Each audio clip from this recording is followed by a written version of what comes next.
You're right there guys, this is Cobb and this is going to be a basic guide on how to get the most out of your Sacrificial Pact and healing abilities as a Destro Lock. Sacrificial Pact sacrifices 25% of your or your pet's current health, then takes 400% of that number to create a shield on you. So, some basic things to note are, the higher amount of health that you or your pet are on, the bigger the shield will be.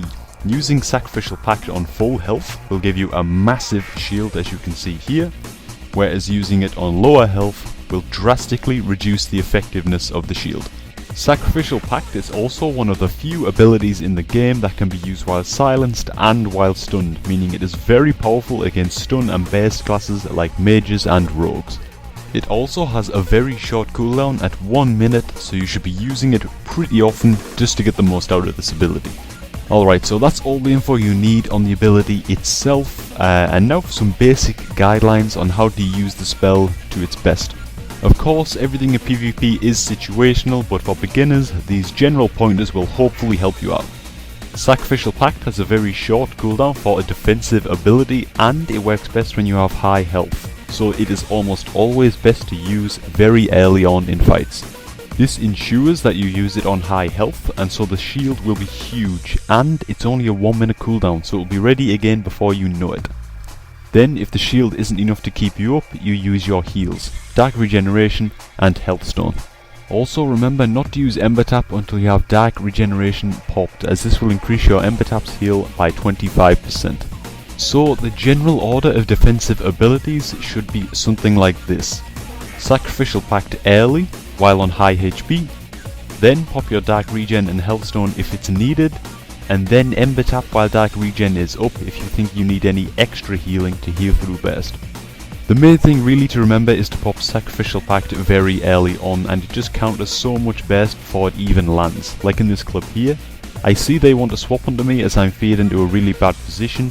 I pop Sacrificial Pact right before they swap.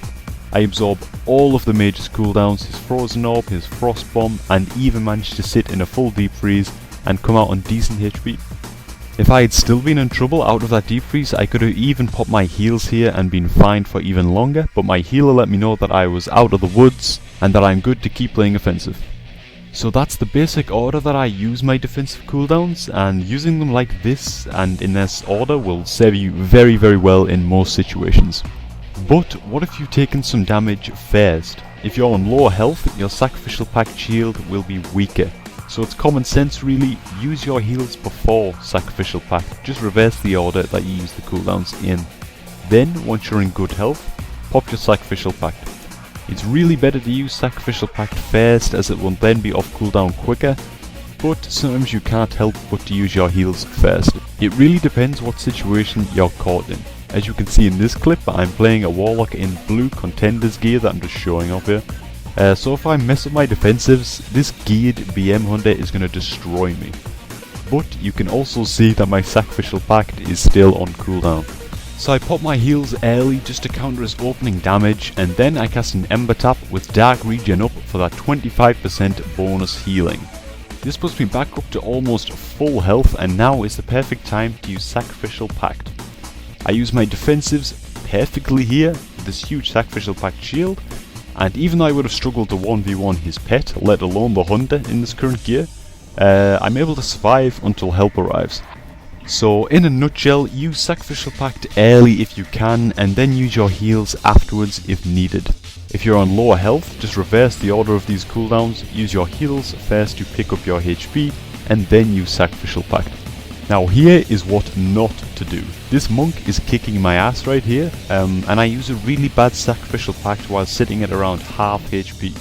What I should have done here is just to pop my heals to get my HP back up, then my Sacrificial Pact would have been much stronger. So now my healer is put into CC, and the Sacrificial Pact shield isn't as strong as it could have been, and to make matters worse, I'm put into a full leg sweep stun by the monk. And not wanting to really trinket this, I'm forced to pop Unending Resolve to live, which is a much more valuable cooldown than my heals are. If I just used my heals earlier, not only would I be at pretty much full health here, but I would have been able to pop Sac Pact while in this leg sweep stun. Basically, Sacrificial Pact is very rarely worth using while you're below 70% health, and this mistake here nearly cost my team the game.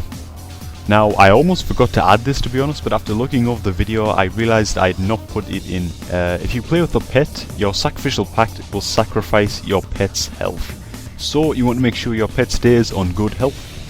Use the glyph of Health Funnel to make Health Funnel an instant heal for your demon, then right after using Sacrificial Pact, throw a Health Funnel at your pet to keep it topped up.